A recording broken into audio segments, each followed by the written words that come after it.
Bienvenue dans le podcast Ayurveda de Mathilde et Julie, le podcast qui rend vivant. Nous te partageons ici des clés pour trouver ton équilibre, ta clarté, ta vitalité au travers de sujets inspirés et inspirants. Nous donnons la parole aux personnes qui, comme nous, servent, explorent et expérimentent le vivant. Si toi aussi, tu désires cultiver ce oui à la vie, alors bienvenue et bonne écoute. Bonjour à tous et bienvenue dans ce nouvel épisode du podcast Ayurveda.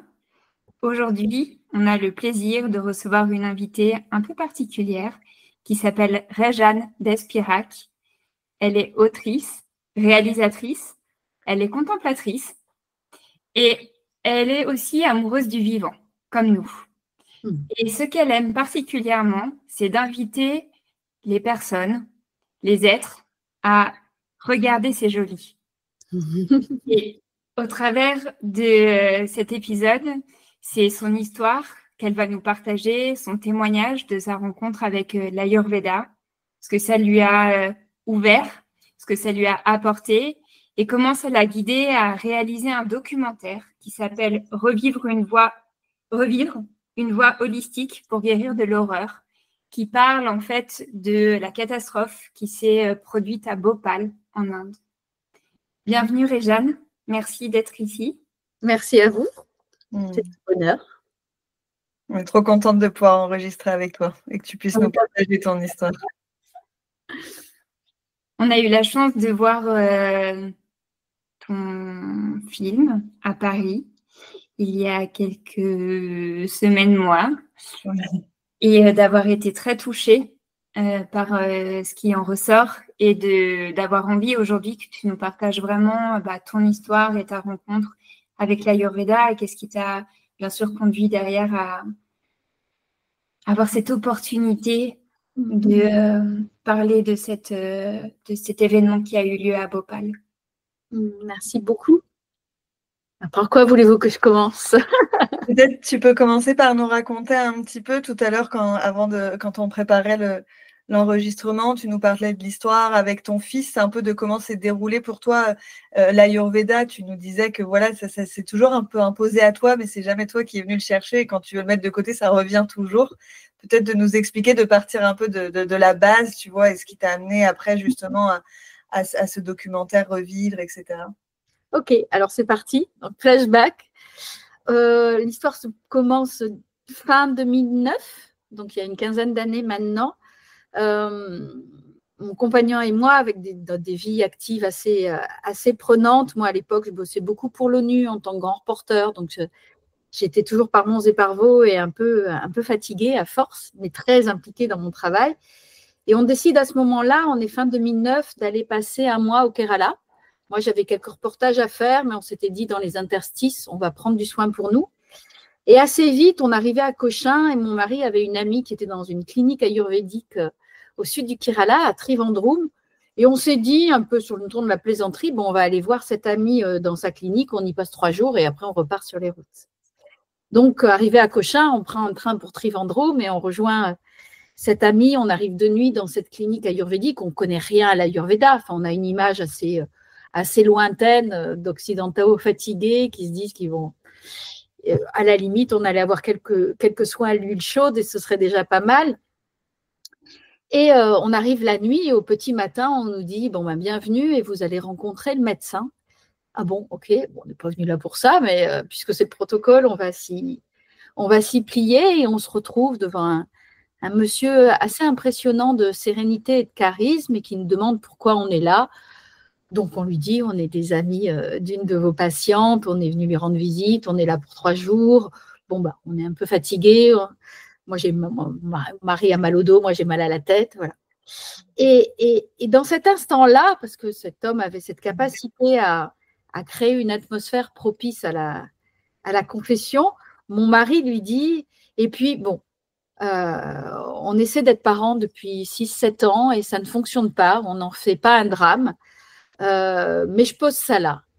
Et moi, à ce moment-là, j'étais prise d'une fureur,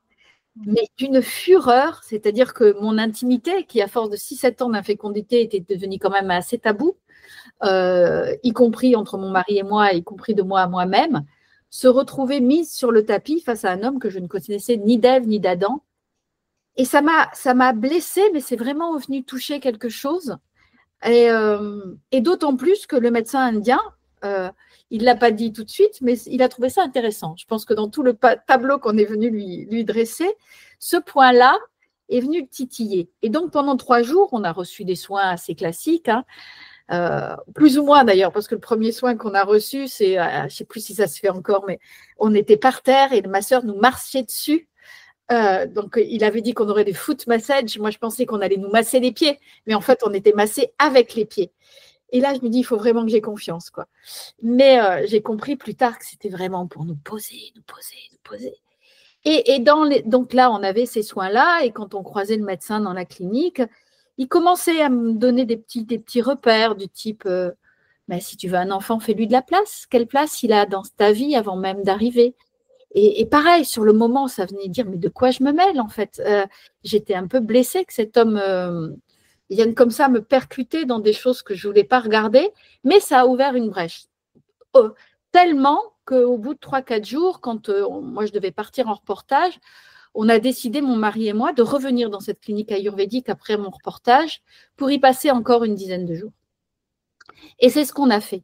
Et donc, voilà, pendant ces 15 jours au total qu'on a passé après cet homme, j'ai vraiment commencé à comprendre comment l'Ayurveda pouvait travailler en profondeur sur mon être, physiquement, psychiquement, avec toutes les émotions que ça pouvait venir débloquer, toutes ces conversations totalement informelles, toujours, que je pouvais avoir avec lui, où il me racontait des petites histoires de nous, occidentaux, sur notre rapport au couple, à l'amour, à l'enfant, etc. Et ça m'a quand même beaucoup nourrie au point que je suis rentrée en France 15 jours plus tard en me disant, j'étais rédactrice en chef adjointe d'un magazine à l'époque, et j'ai dit à l'homme avec qui je travaillais, à mon directeur, je lui ai dit, écoute, moi j'ai besoin de temps pour moi, je passe au 4/5e, le magazine était trimestriel, je suis là 3 mois, le 4e mois, je ne suis pas là. Je ne sais pas ce que je veux faire, mais j'ai besoin de temps. Et déjà, ça, je l'ai vraiment vécu comme le premier rapport de l'Ayurveda, c'était la capacité de m'avoir remis dans mon énergie et d'être capable de prendre des décisions ça m'avait remis dans la vie. En tout cas, ça avait remis la vie en mouvement en moi, dans un premier mouvement qui était celui de pouvoir avoir du temps pour moi, pour prendre soin de moi ou pour refaire du grand reportage, en tout cas sortir de mon bureau et retrouver la vie en fait.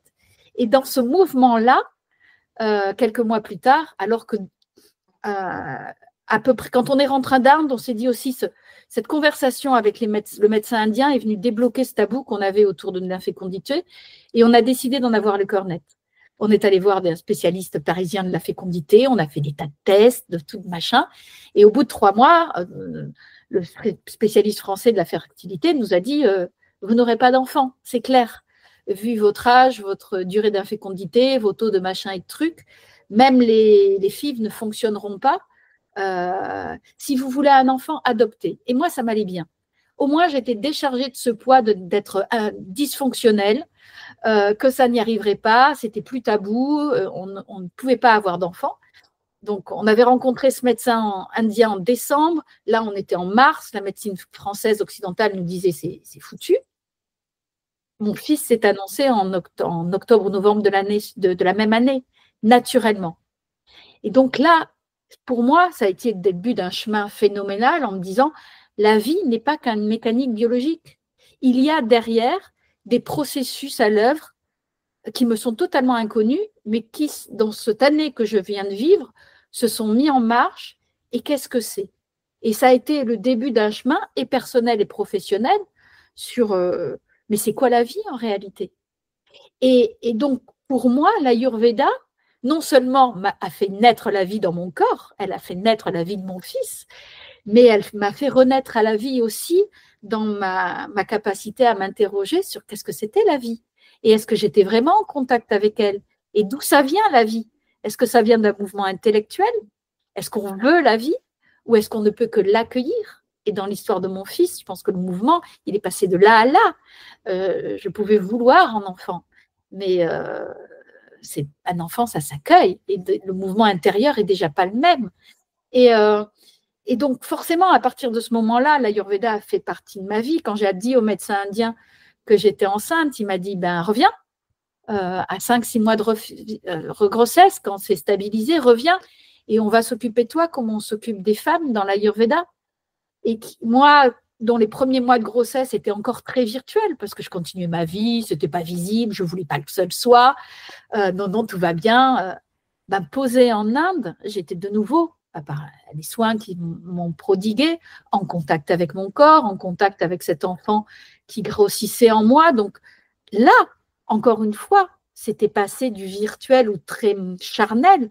L'Ayurveda, en tant que femme enceinte, m'a aidée à être en contact avec les émotions qui me traversaient, avec le besoin de repli dont j'avais besoin, avec ce que ça voulait dire d'être accompagnée vraiment, charnellement, en étant touchée, en étant confortée, en recevant des conseils pour la suite. Là où l'accompagnement, en tout cas le suivi à l'occidental, est très bien du point de vue médical, mais n'apporte pas ce soutien humain. Et ça aussi, j'en ai pris conscience en me retrouvant en Inde enceinte. Et en plus, ils ont préparé mon corps pour que l'accouchement se passe le mieux possible pour moi et pour mon fils. Et lié ou pas, il est né comme une fusée. Et ça reste aujourd'hui un enfant, il a presque 14 ans, un enfant très ayurvédique dans le sens où c'est un enfant très, très posé, très, très confiant en lui, en fait. En tout cas, il y a quelque chose un peu comme ça. Et donc, je n'ai pas choisi l'Ayurveda comme moyen de venir m'accompagner dans mon infécondité, dans ma future vie de maman, mais il s'est trouvé que ça a été pour moi un outil envoyé par le destin qui m'a aidé à débloquer beaucoup, beaucoup de choses et qui continue. Je pense que quand je me perds dans un rythme trop intense, dans une activité mentale trop intense, aujourd'hui, mon refuge, c'est le toucher et c'est l'Ayurveda parce que ça me ramène à ma primalité. Ça me ramène à ce point zéro où je peux à nouveau me déployer autrement. Et donc voilà, à partir de ce moment-là, à partir de cette rencontre à un moment est née l'idée parce que j'étais beaucoup sollicitée pour raconter l'histoire de mon fils et notre histoire, notamment auprès de couples confrontés à l'infécondité, pas pour donner des conseils, mais pour partager, pour que ça puisse être du grain à moudre pour chacun. J'ai fini par écrire un livre qui s'appelle « Un bébé enfin », où je raconte cette histoire, où le médecin indien témoigne sur ce qu'il avait compris de mon être et pourquoi, selon lui, son art a pu aider. Et donc, à partir de ce moment-là, la vie n'a cessé de me demander de rendre hommage à l'Ayurveda et de ce que cette médecine était venue m'apporter, pas tant en tant que médecine, vraiment en tant que vision de la vie et en tant que vision du monde. Et ça ne cesse de revenir dans ma vie. Après la sortie de ce livre, je me suis dit, c'est bon, là, j'ai payé mon tribut, je vais pouvoir écrire sur autre chose. Et j'en ai peut-être même fini avec l'Inde. Et à ce moment-là, m'écrit un homme qui avait entendu parler de moi et qui m'écrit en disant j'ai Parkinson, je pars dans une clinique ayurvédique essayer de me faire accompagner par l'Ayurveda et j'ai besoin de vous pour m'accompagner là-dessus et j'ai besoin de vous pour peut-être raconter mon histoire. Et chaque fois, j'ai vu ça comme encore une fois, il fallait remettre le couvert, il fallait y retourner, voir pourquoi. Et chaque fois, ça m'amène dans une compréhension de plus en plus subtile sur cet homme-là que j'ai accompagné 2 fois dans cette clinique ayurvédique spécialisée pour les maladies neurodégénératives. J'ai compris à quel point aussi ça le remettait dans sa primalité, à quel point lui, ce qui venait le soigner, c'était la bienveillance. C'était comment cet homme qui est extrêmement réactif, torturé, très dans le drame, être confronté à des gens qui sont bienveillants avec lui, quel que soit l'état de colère ou d'intensité émotionnelle dans lequel ils se mettent, eh bien c'est ça qui a fini par le faire accepter sa condition, le faire baisser la garde, le faire fendiller l'armure et accepter de mettre en place des choses dans sa vie au quotidien qui, depuis ça fait peut-être 8 ans maintenant que je suis son parcours, il est extraordinairement stable pour quelqu'un avec Parkinson parce qu'il a mis en place dans sa vie. Ce n'est pas l'Ayurveda qui le soigne au quotidien, c'est l'Ayurveda qui l'a aidé à accepter de voir ce qu'il fallait qu'il mette en place dans sa vie pour accepter sa maladie et pour vivre avec. Donc, voilà, c'était encore un pas. Et pour l'histoire de ce film sur Bhopal, eh ben, tout s'est joué à peu près au même moment, fin 2009. Alors que je m'apprêtais à partir en Inde pour ce voyage que je ne savais pas à quel point il allait devenir initiatique et transformateur pour moi, une attachée de presse d'Albin Michel m'a proposé de rencontrer un auteur anglais d'origine indienne qui était de passage à Paris pour la sortie en France d'un de ses livres, qui était finaliste en Angleterre du Booker Prize, qui est l'équivalent du prix Goncourt. Et ce livre en français s'appelle « Cette nuit-là ». Et j'ai accepté de rencontrer cet homme pour faire une interview de lui pour le Canard pour lequel je travaillais. Et donc, j'ai lu son livre. Et le livre parlait de la catastrophe de Bhopal. Et il a une langue assez extraordinaire. Le livre met en scène un des gamins nés la nuit de la catastrophe ou presque, et qui, à cause du gaz que la population de Bhopal a inhalé ce jour-là, s'est retrouvé difforme. Donc, c'est l'histoire de la catastrophe et de ce qu'a vécu cette ville est racontée par le prisme de cet enfant des rues qui marche à quatre pattes parce qu'il est difforme. Donc, il s'appelle Animal. Et donc, je rencontre cet homme. Vous le savez bien, quand on interviewe quelqu'un, il y a quelque chose qui se crée, plus ou moins fort, mais parfois, ça peut être de vrais moments d'émotion et de communion. Et c'est ce qui s'est passé entre moi, Indra Sina et sa femme qui était là. Et donc, à la fin de l'interview, autour de son livre et autour de Bhopal, on est resté à discuter. Et lui me dit, mais tu sais, j'ai participé à fonder une clinique qui existe encore et qui fait un travail magnifique. Elle est implantée au cœur de la zone encore infectée, parce que le terrain de Bhopal, c'est l'accident d'une usine de pesticides américaine il y a 40 ans.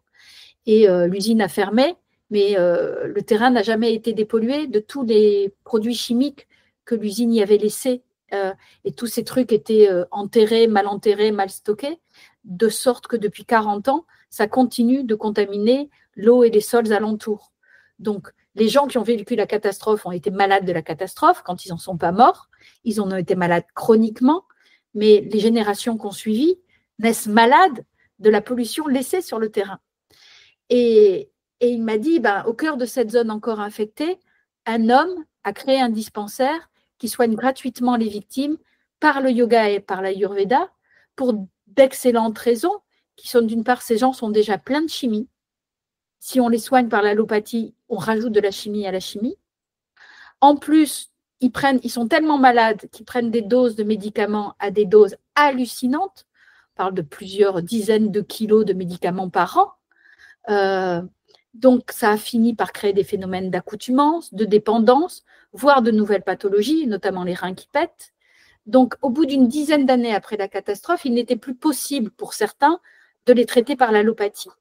Et donc, le créateur de ce dispensaire, qui s'appelle Satynath Sarangi, qui était un des hommes à la tête des revendications pour le droit des victimes à plein de choses, et notamment à l'accès aux soins, il s'est dit, mais c'est pas possible, on ne peut pas, après 10 ans, entendre les médecins nous dire on ne peut plus rien faire.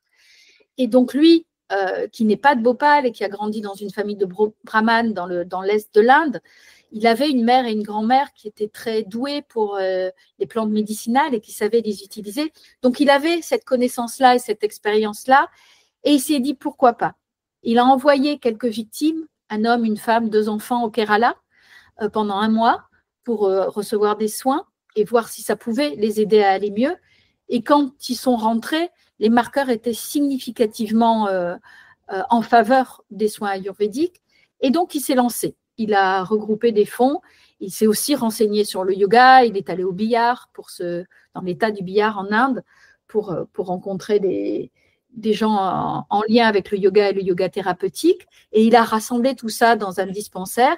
Et il s'est lancé. Et donc, ça fait 30 ans que ça dure ou presque. Depuis 30 ans, ils documentent leurs résultats et ils sont à même de comprendre que, ça fonctionne sur les pathologies chroniques des victimes qui ont notamment beaucoup de problèmes d'immunodéficience et beaucoup de problèmes de respiration, beaucoup de problèmes hormonaux, de dérèglements hormonaux, etc.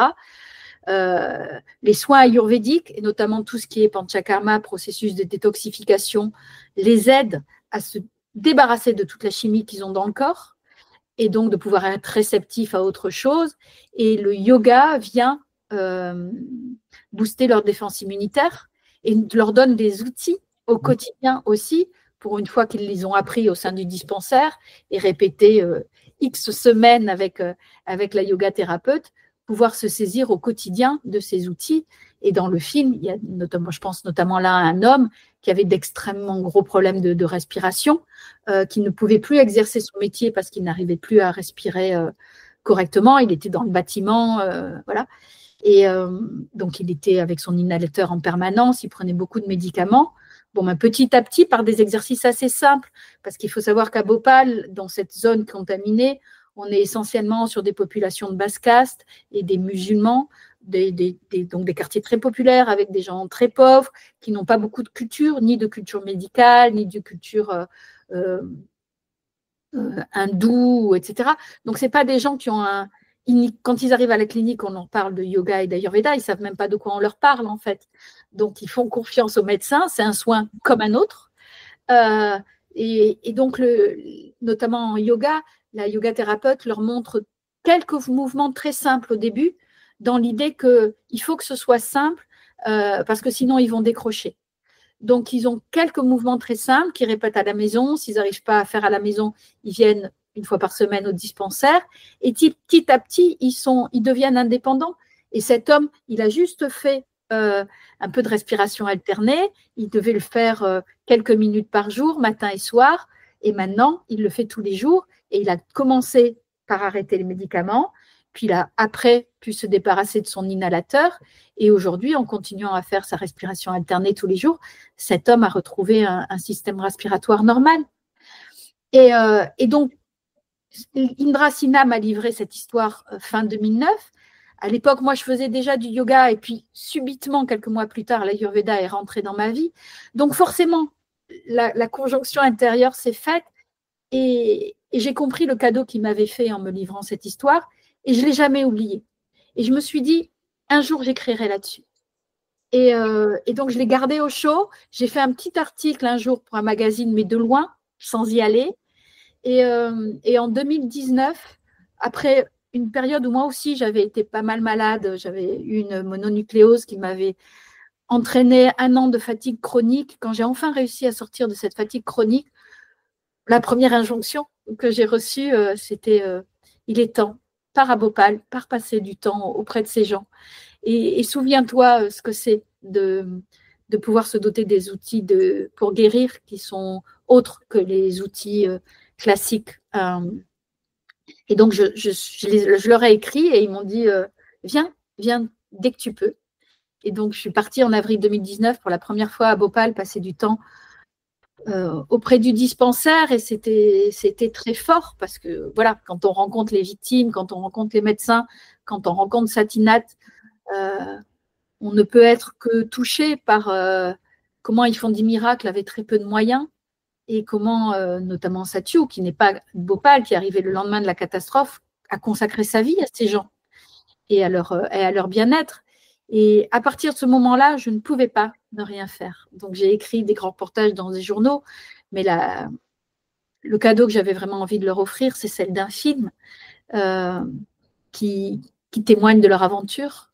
Et donc, finalement, tourné en fin 2023, sorti début 2024, ce film qui s'appelle Revivre a pu sortir et commence il vit sa vie désormais.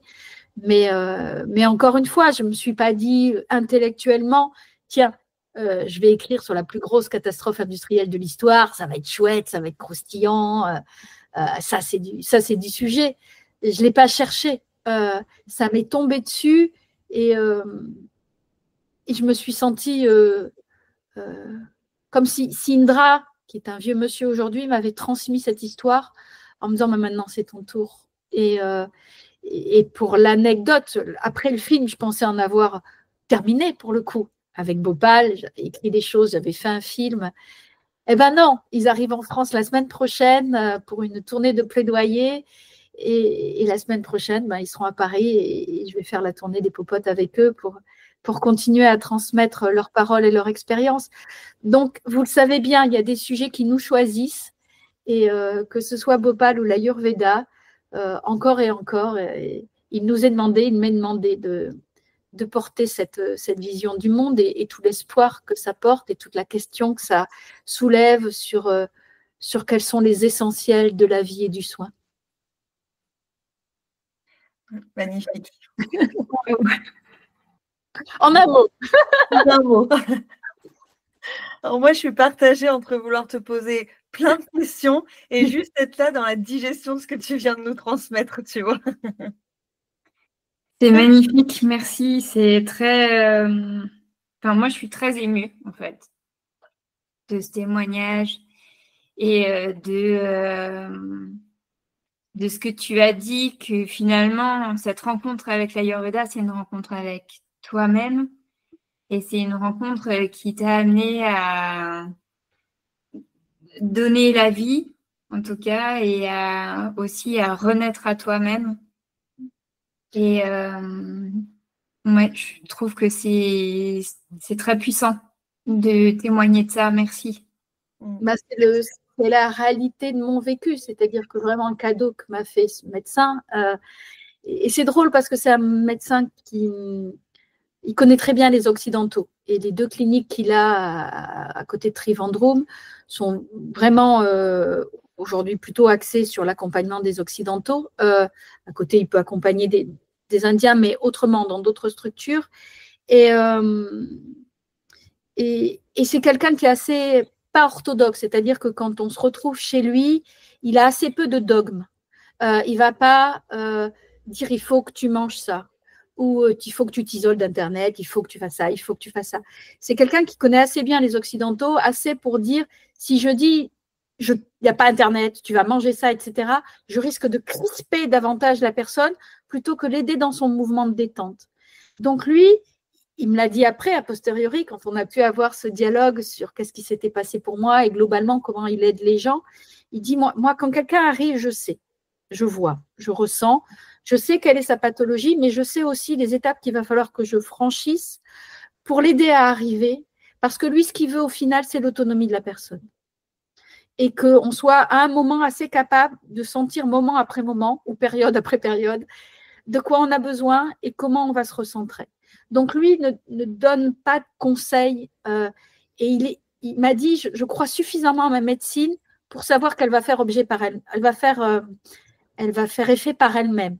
Donc, si tu as envie d'aller prendre un rickshaw et visiter tout le pays, si tu as envie d'aller manger des frites au bord de mer, vas-y. Sauf qu'au bout de 3 jours, ton corps, il va dire stop et tu vas te retrouver là, moi j'ai envie que tu te retrouves, c'est-à-dire dans ta chambre à te reposer.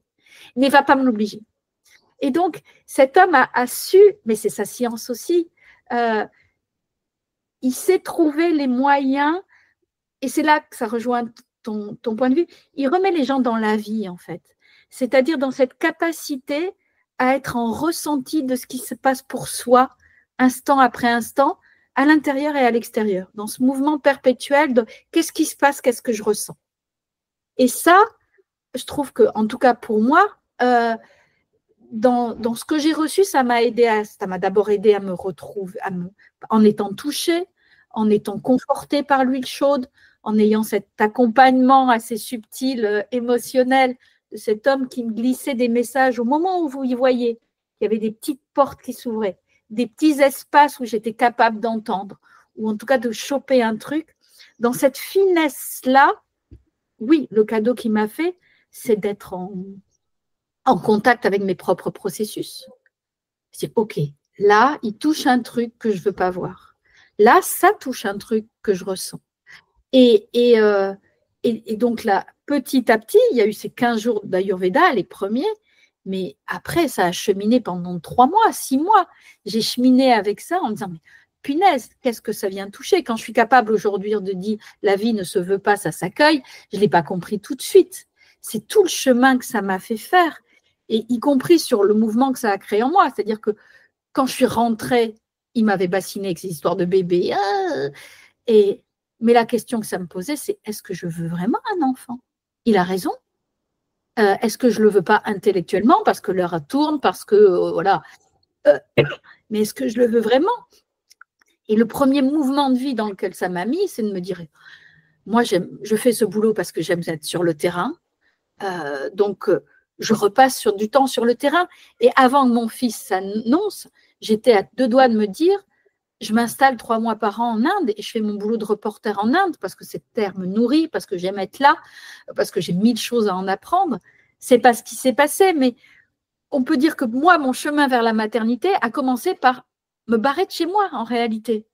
Mais c'était le mouvement qui m'a ramené à la vie, à ma manière d'être en vie. Parce que enfermée dans un bureau entre 4 murs à corriger les papiers des autres, j'étais pas en vie. Et c'est pour ça que je dis que c'est vraiment pour moi une médecine de la vie, parce que ça a remis en vie des processus qui sont celui de l'envie, de la curiosité, de la charnélité. Donc ça m'a remis dans mon corps, ça m'a remis dans mes envies. Et à Bhopal, je sens bien que c'est le même processus qui se vit. Et c'est pour ça que le film s'appelle Revivre, parce que ces gens qui ont été laissés pour compte, ils n'étaient déjà pas très importants pour le gouvernement indien avant la catastrophe, parce que c'était des parias, parce que c'était les populations les plus pauvres, c'était déjà des laissés pour compte. Mais en plus, ils ont pris l'accident de l'usine dans la gueule, ils ont été extrêmement mal indemnisés. En moyenne, ils ont touché $500 pour des maux chroniques ou des pères, des mères, des frères, des sœurs qui sont morts. Et voilà. Et donc, c'est rien par rapport à ce qu'ils auraient touché aux États-Unis pour la même catastrophe. Et donc, ces gens-là, ils étaient dans la survie. Depuis 40 ans, ils sont dans la survie. Et Sambhavna, en leur proposant au cœur de la zone affectée, au cœur de leur zone d'habitation, un endroit qui est d'abord et avant tout un immense jardin de plantes ayurvédiques, où il y a plus de 100 espèces de plantes qui poussent, où il y a des oiseaux, où il y a de l'eau qui coule, et où ils peuvent venir se poser au-delà du chaos de la ville indienne, où des gens vont leur dire « Mais qu'est-ce que je peux faire pour vous ?» Et puis, quand ils ne viennent pas à des rendez-vous, qu'il y a longtemps qu'on ne les a pas vus au dispensaire, on les appelle en disant « Bon, on ne vous a pas vu depuis longtemps, comment ça va, votre truc? Revenez !» Et où on leur demande on leur fait des soins réguliers, pareil, on les touche, on leur donne des choses faciles à faire, on ne les bourre pas de médicaments. En gros, on prend soin d'eux. Et ça s'appelle revivre aussi parce qu'au cœur de cette zone qui a été frappée par la morbidité, Bhopal, la catastrophe, c'est quand même 25 000 morts et au total 600 000 victimes. Donc, c'est extrêmement morbide. Et dès qu'on demande aux gens de raconter ce qu'ils ont vécu, l'émotion, elle est à fleur de peau, même 40 ans après. Donc, ce que propose Sambhavna, mais derrière les outils de l'Ayurveda et de cette compréhension du monde, c'est la capacité de remettre aux gens dans leur vie et de remettre dans leur vie du soin, du beau et de la vie en elle-même, le rapport aux plantes, le rapport à soi, le rapport à l'autre. C'est de ça dont il s'agit. Splendide. C'est juste vraiment magnifique. Et du coup, j'ai juste envie de rebondir sur ce que tu as dit par rapport à donner la vie et l'accueillir. En fait, en t'écoutant, je me dis, on nous donne la vie. Donc, nos parents nous donnent la vie. Et ensuite, à un moment donné, dans notre vie, on a la capacité de pouvoir se donner la vie. Et l'Ayurveda ouvre cette opportunité de se donner la vie par ce processus de s'accueillir soi-même. Ouais. Et c'est effectivement là où, dès lors qu'on s'accueille soi-même, on se donne la vie. Et en fait, j'ai même envie de dire qu'elle se donne à nous-mêmes, elle se donne à moi et je me donne à elle. Et on rétablit en fait ce lien d'être vivant et d'être en vie. Oui, je trouve que le truc de se donner, c'est vraiment ça le mouvement. On se donne, y compris dans cette chose d'abandon, mais c'est moins joli s'abandonner. Je trouve que se donner, il y a un mouvement un peu volontaire, mais qui laisse le champ au possible. Et donc, c'est vraiment suivre cet élan qui nous pousse dans le dos. Et avant que tout ça me tombe dessus, j'étais j'étais quelqu'un d'extrêmement volontaire et ça se passait plutôt bien. C'est-à-dire que si je voulais, ça se faisait. Et m'était renvoyée l'image de la femme libre par excellence. Réjeanne, elle fait ce qu'elle veut quand elle veut. Elle construit sa vie, elle la bâtit, elle décide, elle fait. Et c'est assez valorisant socialement. Je pense que si l'infécondité est venue tellement me chatouiller, et derrière le fait de devenir maman, parce que ça n'a pas été simple aussi d'accueillir cet enfant dans ma vie qui était tellement construite et contrôlée, c'est venu me titiller à cet endroit. C'est-à-dire que ça a été la bascule de me dire, ma grande, tu te trompes. Tu ne contrôles pas ta vie. En tout cas, c'est un mouvement qui te prend énormément d'énergie. Et oui, c'est vrai, jusqu'à une certaine période, et plus je vieillis, plus je le comprends, à un moment, il faut savoir lâcher. À un moment, il faut savoir se donner à ce que la vie présente, parce que sinon, si ça ne se passe pas comme on a envie que ça se passe, ça va devenir extrêmement douloureux et extrêmement tabou et extrêmement noué, et ça va bloquer la vie en moi encore plus. Donc, c'est ce que l'infécondité m'a montré. Et le médecin ayurvédique, un autre médecin que j'ai rencontré au Ladakh, donc en Inde himalayenne, quelques mois plus tard, en août 2010, est venu aussi conforter ça. On me dit, mais tu fais du mieux que tu peux avec cette histoire d'enfant, mais au final, c'est la vie qui choisit. Vous avez une envie d'enfant, tu fais ce qu'il faut pour, fais-toi masser, mange mieux, machin. Entends les conseils sur ce que je te donne. Par exemple, ce médecin tibétain m'avait dit, dans ton corps, il fait froid, c'est pas accueillant pour un enfant. Donc, mets du chaud, mange chaud, fais-toi masser à l'huile chaude. Et sur le moment, c'était beaucoup plus clair pour moi qu'on me dise ça, que vous avez un taux d'AMH, je ne sais plus quoi, 0,02. Voilà, c'était concret de me dire, il fait froid dans ton corps. J'ai compris la métaphore et qu'est-ce qu'il fallait que je fasse pour que ça devienne douillet, pour accueillir la vie. Mais il m'a aussi dit, tu fais du mieux que tu peux, mais c'est la vie qui choisit. Si une âme ne décide pas de vous choisir, de venir s'inviter dans votre vie et de vous keep cool, ce n'est pas de ton ressort. Et tout ça est venu nourrir l'idée que oui, j'avance, j'ai un élan qui me donne, qui me pousse à faire des choses, mais le résultat ne m'appartient pas. Et ça m'a aidé avec cette histoire d'infécondité. Je suis arrivée, j'ai pris du temps pour moi, j'ai permis à la vie telle qu'elle peut s'épanouir en moi, dans mon mouvement à moi. Je me suis donnée à ça. Ah ben ouais, je quitte la possibilité de monter encore plus haut dans la hiérarchie de ce groupe éditorial. Moi, je suis infiniment reporter. Je ne suis pas autre chose. Et il faut que j'accepte ce mouvement, même si ça m'éloigne de mon mari. Mais ce n'est pas ça qui s'est passé. Ça nous a renforcés puisqu'on est devenus parents. Et ça a été la même chose quand je me suis retrouvée avec cet enfant dans les bras, où je m'étais dit, oh ben, je le mets dans le sac à dos et puis je reprends la route. Ben non, il m'a cloué à résidence et m'a obligée à comprendre que ma liberté, ce n'était pas de faire ce que je voulais quand je voulais, c'était d'accepter pleinement mes contraintes. Et donc, l'arrivée de mon fils m'a encore fait travailler sur ça, sur l'accueil de la vie, encore et encore. Ce n'est pas l'enfant que j'avais rêvé d'avoir. Il n'est pas comme j'avais imaginé. Il a sa propre individualité, il ne me ressemble pas, il va son propre chemin. Et au quotidien, j'accueille ça, ou j'essaye, et parfois ça ne marche pas. Mais en tout cas, tout le temps, et depuis cette rencontre avec l'Ayurveda, etc., ce n'est qu'un processus d'accueil, d'élan et d'accueil. Et d'essayer, c'est au quotidien pas facile, de lâcher au plus possible là où je suis dans mon contrôle, dans ma volonté proche, pure et simple. Ouais, et puis dans ton partage, on sent aussi beaucoup cette notion, tu vois, avant que tu parles de liberté, j'avais ce mot-là qui me venait en tête, et c'est très fort dans ce que tu décris, on sent qu'il y a mentalement, tu vois, vraiment, il y a quelque chose qui se mentalise, qui se comprend, mais tant que c'est pas vécu par le corps, par le cœur, par ton âme qui vibre en résonance, c'est là où la difficulté et la tension va pouvoir se mettre, et du coup, c'est là où il y a une forme de non-liberté finalement quand cette tension se met là.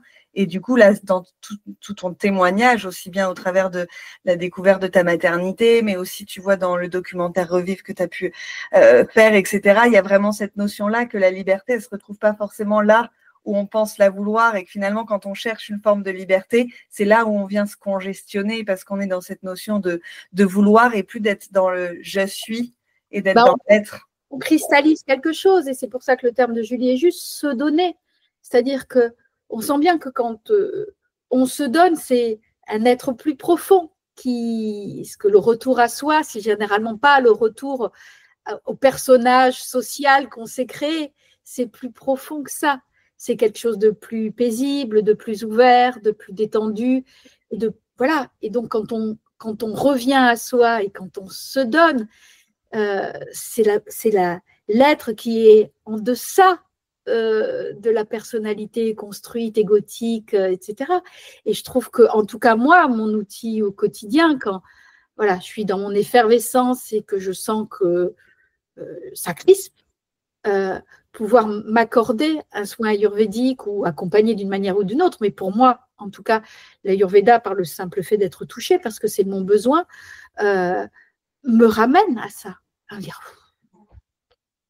Et généralement, c'est où aller marcher. Tout ce qui peut me ramener à mon corps, parce que moi, je pense que je n'avais pas un rapport au corps facile, et mon infécondité venait aussi de là, je pense. Je n'étais pas en contact avec ce corps, puisque c'est ma tête qui décidait de tout.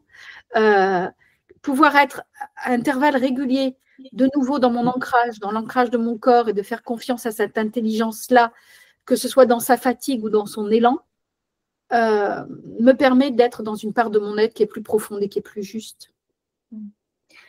Et je pense que c'est cette vitalité-là aussi que nourrit Sambhavana à Bhopal. Oui. Et dans ce que tu décris aussi, ce qui est très beau, je trouve, c'est cette notion, tu sais, de la vision de la médecine. Tu vois, on a la médecine occidentale, la médecine ayurvédique, la médecine chinoise, etc. Et de voir qu'en fait, c'est bien au-delà d'une médecine d'aller soigner juste une pathologie, mais en fait, à quel point la médecine, elle est au service du vivant et du coup, elle est au service de se redonner la vie et de revivre, c'est pour reprendre le terme du titre de ce documentaire-là. Et c'est très fort de voir à quel point, voilà, dans la vision occidentale, on n'a pas forcément cette vision-là de la médecine. Oui, c'est sûrement dans mon parcours avec l'Ayurveda, quand j'ai pris la décision d'aller à Bhopal et puis de faire ce film, c'est ça que j'y ai compris. La petite pierre en plus que m'a apporté Bhopal, c'est pas que l'Ayurveda, le yoga étaient des soins complémentaires. Dans leur histoire, c'est devenu essentiel. C'est-à-dire que c'est ça qui a fini par les remettre dans le mouvement de la vie, dans le mouvement de guérison et le mouvement de mieux-être. Donc, ce n'était plus un soin d'appoint, un soin de confort ou un soin complémentaire à la médecine occidentale. Même si eux le présentent comme ça, ils ne sont pas anti-médicaments, ils accueillent les gens tels qu'ils sont et ils leur proposent quelque chose qui va les aider. Mais il y avait quelque chose, comme tu le dis, en deçà de plus substantiel, qui est vraiment et avant tout, un rapport à la vie, et deux, comment on veut se positionner et se relationner à cette vie. Et dans le cas de Bhopal, c'est vraiment une question philosophique, existentielle, qui est quelle société voulons-nous ? On veut une société du cynisme, du clivage, de l'utilisation et de la consommation des ressources à outrance et de l'industrialisation à outrance, quitte à prendre des risques et à faire péter des usines qui font mourir des centaines de qui endommagent la vie de centaines de milliers de personnes, ou à côté, en complément, à la place, on se dit mais la vie c'est pas ça. La vie, avant tout, c'est la qualité du lien que l'on noue avec la vie.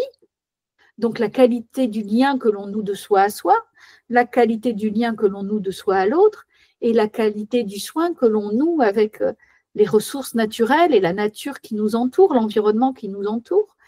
Et finalement, dans la partie David contre Goliath qui se joue à Bhopal, de l'industrie chimique multinationale et ce petit dispensaire qui fait pousser des plantes et qui prend soin des gens avec 3 francs 6 sous et des médecines qui ne coûtent rien et qui apportent beaucoup, ce n'est pas une médecine complémentaire qui se joue. C'est vraiment une vision de la vie et de quelle société on veut construire. Et je pense que c'est pour ça que c'est important pour nous aussi, occidentaux, d'aller nous frotter à ces visions du monde différemment pour que ça vienne nous nourrir, mais aussi au point de vue physique, médical, mieux-être, mais aussi que ça nourrisse notre réflexion sociale, sociétale, voire politique sur qu'est-ce que ça veut dire être en vie, en fait, quel humain j'ai envie d'être. J'ai envie d'être en contact avec quoi, et quand viendra l'heure du bilan, j'ai envie de m'être relationnée avec la vie de quelle manière, et avec les miens. Et pour le coup, là, être passé 15 jours au dispensaire de Bhopal avec ce mec qui a consacré sa vie aux victimes alors qu'il a un PhD et qui pourrait être... Enfin, c'était pas sa vie au départ. Sathiou, il avait 30 ans quand il a débarqué à Bhopal pour donner un coup de main. Et les médecins indiens, le couple qui vient du Kerala, qui est les 2 médecins ayurvédiques, bon, bah, ils gagneraient beaucoup plus au Kerala dans une clinique pour occidentaux qu'être là, payer 3 francs 6 sous au milieu de l'Inde, au milieu des pauvres. C'est des choix de vie. Je ne dis pas qu'il faut tous faire le même, mais à un moment, parce qu'il faut des gens partout, et que c'est super bien qu'il y ait des gens au Kerala qui accompagnent les Occidentaux, parce que c'est aussi par nous qu'eux récupèrent leur propre savoir ancestral. Il y a ce mouvement un peu aussi. Mais en tout cas, ça interroge sur juste ça, comment moi je me mets en relation, comme eux se mettent en relation. Bhopal est intéressant pour ça, c'est que c'est un miroir grossissant dans les 2 sens. C'est un miroir grossissant sur l'aberration des lobbies chimiques dans le monde, dans ce qu'ils ont de plus cynique. Voilà, comment année après année, on continue à sacrifier l'humain pour le profit. Et c'est aussi un miroir grossissant sur ces gens qui n'ont rien, qui sont malades chroniquement, avec des pathologies qui sont les nôtres, fois 10, parce qu'ils ont mal au dos, ils ont des problèmes d'infécondité. Les femmes sont malades aussi à Bhopal, beaucoup, mais la préménopause, c'est pas à 40, c'est à 25, quoi. Donc, on voit bien qu'ils ne sont que le miroir grossissant de ce qui nous pend au nez si on ne prend pas soin de soi, de nos sols, de l'eau, de notre environnement. Voilà. On n'arrivera jamais peut-être dans nos vies à ces extrémités-là, parce que vivent sur ce qu'il y a de plus caricatural dans nos sociétés. Mais ça doit aussi venir nous interroger sur comment on prend soin. Ouais. Oui, cette notion de voir qu'il y a le macrocosme, le microcosme aussi, et de voir que prendre soin de soi, prendre soin de la vie, c'est pas prendre soin que de notre propre vie, mais de prendre soin aussi du vivant qui nous entoure, et l'importance de... Parce qu'encore une fois, se donner, c'est-à-dire qu'en réalité, c'est le même mouvement. On n'est pas de la vie. Il n'y a pas de nous et le reste, ça n'existe pas. Ça n'existe pas. On est toujours, tout se passe pour nous en fonction d'un contexte. Et l'Ayurveda le sait bien. Les gens sont uniques parce qu'ils sont tous le fruit d'une histoire, d'un contexte, et ça bouge en permanence. Selon où on vit, quel âge on a, etc., nos marqueurs changent. Donc, il n'existe pas une personne indépendante de son contexte. Ça n'existe pas. Donc, il n'y a pas une personne indépendante de la vie extérieure. C'est la même chose. C'est un mouvement permanent entre soi et l'environnement. Donc, se donner, et en tout cas, pour moi, ça a été le son de l'Ayurveda, c'est qu'est-ce qui se passe, qu'est-ce que je ressens en permanence et comment je m'adapte. Qu'est-ce qui se passe? Il y a un élan, je suis l'élan. Qu'est-ce qui se passe? Il y a un truc qui ne va pas. Comment je prends soin de ce qui ne va pas? Et comment je me réajuste? Donc, en réalité, c'est un mouvement permanent entre soi et la vie parce que le clivage, il n'est que dans nos têtes. Oui, tout à fait. Et tu vois, tu parles de clivage, je rebondis parce que quand on a eu l'opportunité, la chance de voir ce documentaire, il y a quelque chose qui était vraiment très, très touchant. C'est cette notion aussi de ne pas être dans ce clivage de une bonne médecine et puis une autre où on ne sait pas si elle peut fonctionner ou pas. L'Ayurveda, on verra ou pas. Est-ce que c'est vrai? Est-ce que ça fonctionne vraiment? Non. Ce qui était très, très fort quand on voyait les patients, par exemple, faire les respirations, là, alterner, etc., c'est qu'ils ne se posaient pas de questions. C'est-à-dire qu'ils n'étaient pas dans la volonté de vérifier que ça allait marcher ou quoi que ce soit. On sentait qu'il y avait une foi et une confiance qui était complètement absolue. Et il y avait, donc je vais réutiliser le terme qu'on se dit depuis tout à l'heure, se donner. Cette capacité de se donner pleinement à cette pratique, à cette médecine, bien au-delà de se poser la question de est-ce que ça va être efficace, est-ce que ça va marcher, est-ce que je suis sûre, etc., quoi. Et c'était très fort. Oui, c'est ça qui est joli dans cet exemple, c'est que la décision d'en arriver à un dispensaire qui intègre les apports du yoga et de l'Ayurveda n'était pas conceptuelle ou philosophique, c'est extrêmement pragmatique. Ils utilisent ça parce que ça marche. C'est autre chose qui aurait marché, je ne sais pas, n'importe quoi, ou la médecine chinoise, ou leur faire bouffer des cacahuètes à longueur de journée, il leur aurait fait bouffer des cacahuètes à longueur de journée, en fait. Ce n'est absolument pas une philosophie de vie, c'est juste du pragmatisme. On utilise ces outils parce qu'ils marchent. Voilà. Et c'est intéressant. Et comme tu le dis très bien, on est sur une population qui n'a pas de culture ni du yoga ni de l'Ayurveda avant, qui n'avait pas de croyances liées à ça, ni dans un sens ni dans un autre, qui n'y connaissait rien. Souvent, c'est un médecin qui m'expliquait ça, quand on leur dit bon, on va vous faire ça, et les gars ils disent mais c'est quoi?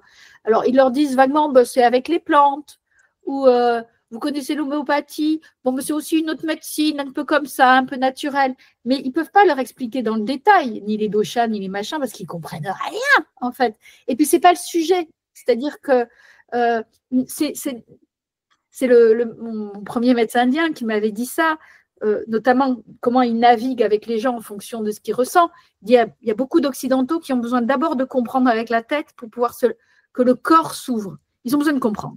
Donc, on y va et on explique. Et l'Ayurveda, ça vient de là et ça fonctionne comme ça. Alors, parce que la personne, elle a compris intellectuellement, là, elle va pouvoir se lâcher et accepter. Il y a d'autres gens, ils sont dans l'expérience. Il ne faut rien leur expliquer. Il faut qu'ils fassent, il faut qu'ils ressentent. Et si ça vient ouvrir quelque chose, là, ils vont avoir envie d'avoir des explications. Mais lui, il fonctionne aussi en fonction de ce qu'il ressent. Et là, sur la population de Bhopal, on n'est pas sur des grands intellos, hein, à cet endroit-là de la ville, hein, j'entends. En tout cas, c'est des gens qui ne vont pas à l'école, voilà, qui sont souvent des travailleurs manuels, des journaliers, des artisans. Eux, ils n'ont aucun besoin de savoir. Leur référence, c'est le médecin. Comme nous, quand on nous file un médicament, rarement on demande au médecin, mais il y a quoi dedans? Il est fabriqué par qui? Où a été trouvée la molécule? On fait confiance. Et là, de la même manière, on dit à quelqu'un, tu vas lever le bras 10 fois chez toi, ben, la personne, elle va lever les bras 10 fois chez lui, parce qu'elle fait confiance. Mais du coup, ce qui se joue d'abord avant, c'est la qualité du lien. Et on sait aujourd'hui que 50% d'une capacité de guérison est aussi soutenue par la qualité de la relation thérapeutique. Il y a un grand médecin, un professeur de chirurgie cardiaque, qui dirigeait un service de chirurgie cardiaque dans un grand hôpital parisien pendant des années, qui, lui, avait été en contact, alors qu'il était jeune médecin, il était allé s'occuper d'un dispensaire en Afrique, et il avait été confronté à toutes les médecines traditionnelles en Afrique, qui soignaient les gens là où lui n'y arrivait pas, par des méthodes qu'il ne comprenait même pas. Et donc, très vite, dans sa vie de médecin, il a dit, il y a des paramètres qui m'échappent. Ça n'empêche pas de faire mon boulot de médecin. Et lui disait notamment, moi je fais de la plomberie, je fais de la plomberie de haut niveau, mais je fais de la plomberie. Je raccorde des cœurs à des tuyaux, etc. Mais ma plomberie, je pourrais faire la meilleure plomberie du monde si avant le rendez-vous, avant l'opération, en rendez-vous préopératoire, je n'ai pas acquis la confiance de mon patient, et s'il ne m'a pas donné sa confiance, je pourrais faire la plus belle plomberie du monde, ça ne marchera pas. Donc ce qui se joue à Bhopal aussi, mais ça fait partie intégrante, ce n'est pas l'un ou l'autre. Le relationnel ne guérit pas tout. Mais en tout cas, comme tu le dis très bien, d'abord, ils sont accueillis. Et d'abord, ils font confiance en ces gens qui les ont écoutés raconter leur histoire. À partir de là, si on leur dit de venir se faire masser, de faire des soins qu'ils ne connaissent pas, ou de faire des exercices dont ils n'ont pas l'habitude, ils vont se dire, OK, ça fait partie du protocole médical. Donc, je le fais. Et puis, de toute façon, généralement, c'est des gens qui ont 10, 20, 30 ans de parcours médico-classique derrière eux. Donc, sans bavna, ils y arrivent par bouche à oreille. Et généralement, c'est presque la dernière chance. Donc, ils se disent, voilà, on va jouer le jeu. Mais il y a un processus on va y aller, quoi, en tout cas. Voilà. Mais qui n'est pas nourri ni par une philosophie, ni par un concept. Ça, tu as tout à fait raison. Oui, ça donne vraiment à réflexion aussi sur la confiance. La confiance, en fait, à quoi est-ce qu'on fait confiance? Tu vois, quand on se réfère à quelque chose, en fait, quel est le point de départ de cette confiance? Et du coup, à quel élan intérieur est-ce qu'on répond aussi quand on va vers ce type de médecine alternative qui sont en fait bien au-delà de la médecine et qui sont une remise en lien avec une intelligence présente à laquelle, à un moment donné, on choisit de faire confiance. Et on choisit de faire confiance parce que l'autre, en face de nous, est miroir de notre capacité à avoir confiance en cette intelligence, à lui donner sa chance et à pouvoir mettre en place ce qui est nécessaire dans la vie, progressivement, pas à pas, chacun son rythme, pour pouvoir rétablir ce lien et que ce lien vienne nourrir et nous ramener à la vie pour que la vie pour se redonner vie et revivre aussi.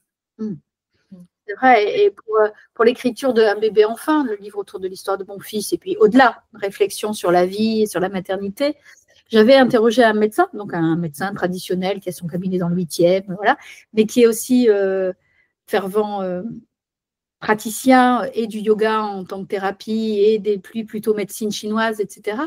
Et lui mettait ça sur le compte à un moment du mécanisme d'ouverture. On le sent bien, quand on est stressé, le corps il est comme ça. Donc il n'y a pas de possibilité d'activer toutes nos ressources de guérison. Et donc tout ce qui va pouvoir nous remettre dans un état de détente et d'ouverture va pouvoir, et scientifiquement, biologiquement, remettre en nous, en marche, des processus qu'on avait bloqués à force de tension. Et forcément, dans la confiance, c'est aussi un processus d'ouverture.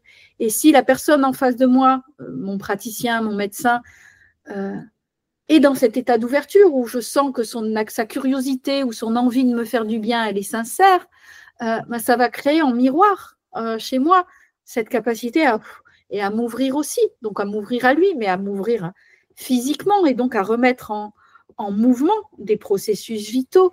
Donc c'est là qu'on est dans la subtilité de ce que c'est que la vie. Il y a le processus physique, chimique, etc. Et puis il y a tous ces mouvements intérieurs qui sont plus subtils, mais qui permettent à la vie de se remettre en chemin. Ça ne fait pas tout. Il y a des fois où il faut opérer, il y a des fois où il faut soigner, il y a des fois où il faut des médicaments. Notre médecine est une médecine d'urgence extraordinaire. Mais derrière, il y a d'autres processus à l'œuvre qu'il faut connaître et intégrer. Moi, j'ai été opérée du poignet il n'y a pas longtemps parce que j'étais tombée, je m'étais cassé le poignet. Et le chirurgien que j'avais, quand j'ai vu ce qu'il m'a donné en soins post-opératoires, j'ai compris qu'il savait. C'est-à-dire qu'il mettait beaucoup en avant tout ce qui pouvait venir booster le système immunitaire.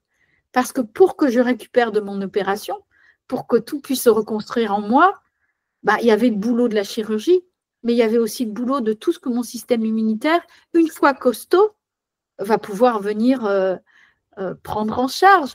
Et c'est un vrai sujet à Bhopal. Ces gens qui ont pris beaucoup de chimie dans la tête, ils sont surtout immunodéficients. Donc, ils sont fragiles à tout. Le moindre virus qui passe, la moindre, pouf, il replonge. Et donc, ce qu'il faut avant tout, c'est détoxifier physiquement, émotionnellement. C'est aussi des gens qui ont, pour ceux qui ont vécu la catastrophe, qui 40 ans après ont encore une forme de syndrome post-traumatique. Et donc, on détoxe et après, on booste le système immunitaire.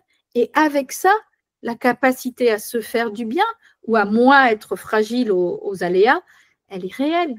Et donc, ouais, il y a derrière cette forme d'intelligence du vivant à l'autre et notre intelligence de cette intelligence. Tout à fait. Eh bien, merci beaucoup, Réjeanne. Merci à vous. C'était fort. Vraiment merci pour ton partage, pour ta capacité à nous transmettre bien au-delà des mots, tu vois. J'avais l'impression avec Julie qu'on vivait pleinement, tu vois, et qu'on était embarqués par ce que tu peux partager, et c'est très, très précieux. Et vraiment, la manière dont tu peux parler de l'Ayurveda est vraiment très touchante et très juste et très subtile et à la fois très impactante. Enfin, voilà, il y a beaucoup de choses. Et elle est très sensible et elle nous ressemble énormément. Donc aujourd'hui, tu as juste été porte-parole et ambassadrice de ce que nous, on transmet au travers de de ce podcast et de ce qu'on partage au quotidien, en rendant hommage aussi à cet art d'être vivant. Et merci, c'est très très puissant et c'est très... Il y a beaucoup d'humanité. Et d'humilité, oui. Elle m'a beaucoup bousculée, cette médecine, mais dans le bon sens du terme. Ouais. On confirme aussi. Oui, on confirme. Oui. Ouais. En tout cas, ça nous ramène à notre humus, quoi, à notre humilité. On est au même titre que tout le reste, une petite pousse de la vie, et voilà. Ouais. Exactement. Une fleur aux 4 vents. Parfait.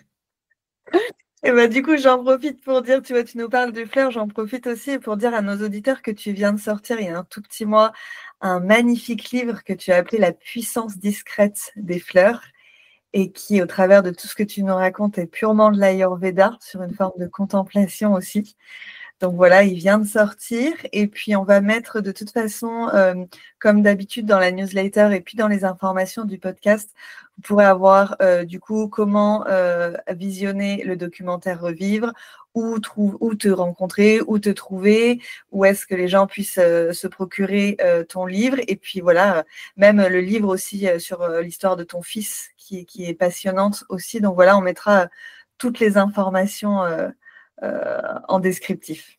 Un immense merci. Et je partagerai le podcast avec bonheur. Et vous dire que c'était vraiment J'étais très émue que vous soyez à la projection du documentaire aussi il y a quelques semaines. C'était nous, auteurs d'histoires, en fait, transmetteurs d'histoires, on les vit aussi pour les partager. Et souvent, on n'a pas de retour et pouvoir vivre cette projection avec vous et partager, c'est important. Donc, merci aussi de faire vivre ce podcast comme un moment de partage et de transmission, c'est précieux. Merci beaucoup. Ouais, vraiment, merci. Et puis, du coup, nous, on vous dit à dans un mois pour un prochain épisode. On espère qu'il vous a fait vibrer autant qu'il nous a fait vibrer. En fait, qu'on n'a pas trop de doutes là-dessus. Et puis, on vous dit à très bientôt. À bientôt. Beaucoup. Tu as aimé cet épisode ? Dis-nous en commentaire ce qui t'a plu. Puis, clique sur le 5 étoiles de ta plateforme d'écoute préférée, abonne-toi et fais-le voyager. Tu es curieux ? Découvre les packs Sommet Ayurveda qui contiennent des dizaines de contenus vidéo, audio et PDF, disponibles sur notre site internet podcast-ayurveda.com. On se retrouve dans 15 jours pour un nouvel épisode.